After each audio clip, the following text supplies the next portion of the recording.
여러분, 혹시 세상을 보는 방식을 통째로 뒤흔드는 그런 문장을 들어보신 적 있나요? 고대 불교 경전, 바로 이 금강경에 그런 문장이 있습니다.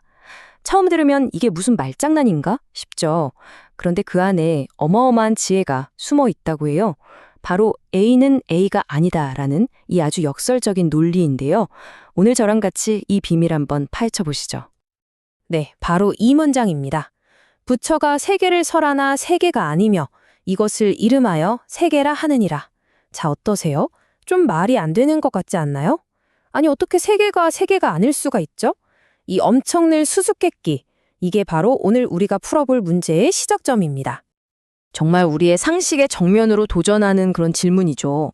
어떻게 뭔가가 자기 자신이면서 동시에 아닐 수가 있다는 걸까요? 자, 지금부터 이 철학적인 퍼즐의 조각을 한번 하나씩 차근차근 맞춰보겠습니다. 자, 이런 역설적인 가르침. 여기서 우리가 숨겨진 패턴을 한번 찾아볼 건데요. 이 문장이 그냥 한번 툭 던져진 실수가 아니라는 거예요. 금강경 전체를 쭉 읽어보면 이게 아주 치밀하게 설계된 핵심적인 패턴이라는 걸 알 수 있습니다. 자, 첫 번째 예시부터 한번 볼까요? 경전은 이렇게 말합니다. 가르침은 가르침이 아니다.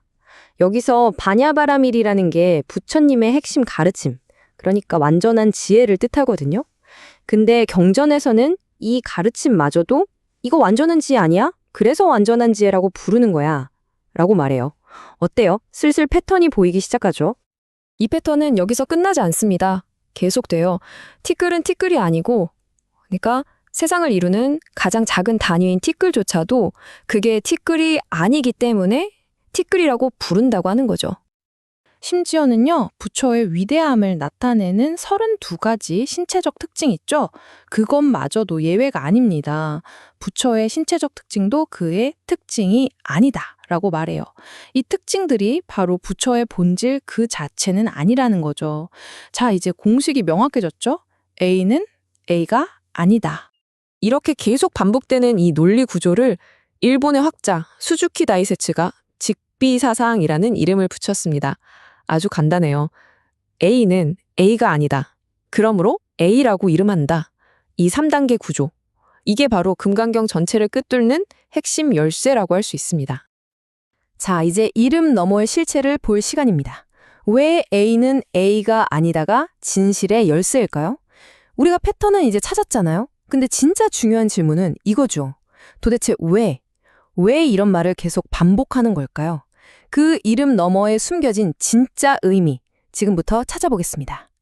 바로 이 지점에서 우리의 생각과 경전의 시각이 딱 부딪힙니다. 우리는 보통 어때요? 책상이라는 이름이 있으면 그게 곧 그 사물의 본질, 그 자체라고 생각하잖아요. 그쵸? 하지만 금강경은 다르게 말합니다. 그 이름은 본질이 아니야. 그냥 우리가 편의상 임시로 붙여놓은 꼬리표, 가명일 뿐이야. 라고요. 그러니까 이름하고 진짜 실체는 다른 거라는 거죠. 이게 아직도 좀 추상적으로 들리실 수 있어요. 그래서 제가 비유를 하나 들어볼게요. 아주 간단한 질문입니다. 하늘은 파랗다. 여러분, 이 말이 항상 사실일까요? 한번 생각해 보세요. 하늘은 파랗다는 말은요, 오직 낮 시간일 때, 그리고 날씨가 맑을 때만 사실이죠. 해가 뜨거나 질 때는 아니잖아요? 또 대기 오염이 심하면 뿌옇고요. 밤하늘은 까맣고 노을은 붉게 타오르고 비 오는 날 하늘은 회색이죠. 결국 파랗다는 건 하늘의 본질이 아니라 그냥 수많은 조건에 따라 계속 변하는 아주 임시적인 상태일 뿐이라는 겁니다. 네, 바로 이겁니다. 이게 바로 금강경이 말하려는 핵심이에요. 푸르름이 하늘의 고정된 본질이 아닌 것처럼 우리가 세상 모든 것에 붙여놓은 이름들 역시 고정된 실체가 아니라는 거예요. 그냥 그 찰나의 상태에 우리가 붙여놓은 임시적인 꼬리표일 뿐이죠. 근데 우리는 어때요? 그 꼬리표를 진짜 실체인 양 착각하면서 살아간다는 겁니다. 자, 이제 궁극적인 베품의 형태에 대해 이야기해 볼 건데요. 왜 이 지혜가 목숨보다 더 가치 있을까요? 아니, 그냥 이름하고 실체를 구분하는 게 뭐 그리 대단한 일이라고 이렇게까지 중요하게 얘기할까요? 금강경은요, 이 단순해 보이는 지혜를 깨닫는 게 우리가 상상할 수 있는 그 어떤 것보다도 훨씬 더 위대하다고 말합니다. 경전에서 정말 극적인 비교를 하거든요. 한번 들어보세요. 저 인도의 겐지스 강 아시죠? 그 강에 있는 모래알 수만큼 그 셀 수도 없이 많은 횟수로 내 목숨을 바쳐서 다른 사람을 위해 베푸는 것. 이거랑 방금 우리가 배운 A는 A가 아니다라는 가르침이 담긴 딱 한 구절을 제대로 이해하는 것. 이 둘 중에 어느 쪽 공덕이 더 클까요? 놀랍게도 경전은 후자라고 말합니다. 아니, 잠시만요. 도대체 왜죠? 어떻게 눈에 보이지도 않는 아이디어 하나가 그 무한한 생명의 희생보다 더 가치 있을 수가 있다는 걸까요? 정말 숭고한 희생인데 말이죠. 바로 이 질문에 대한 답이 오늘 이야기의 마지막 그리고 가장 중요한 핵심입니다. 자, 먼저 유로복이라는 개념을 알아야 합니다. 이게 뭐냐면 조건적인 공덕이에요. 목숨을 바치는 것 같은 선행으로 얻는 복을 말하는데요. 유로라는 말이 틈이 있어서 샌다라는 뜻이에요. 물이 새는 항아리처럼 말이죠. 그러니까 이런 복은 어떤 원인과 결과의 세계에 묶여있기 때문에 결국엔 그 효력이 다하고 사라져버리는 일시적인 보상이라는 의미입니다. 그 반면에 A는 A가 아니다 라는 이 즉비의 논리를 깨닫는 건 무루의 지혜라고 부릅니다. 무루. 감이 오시죠?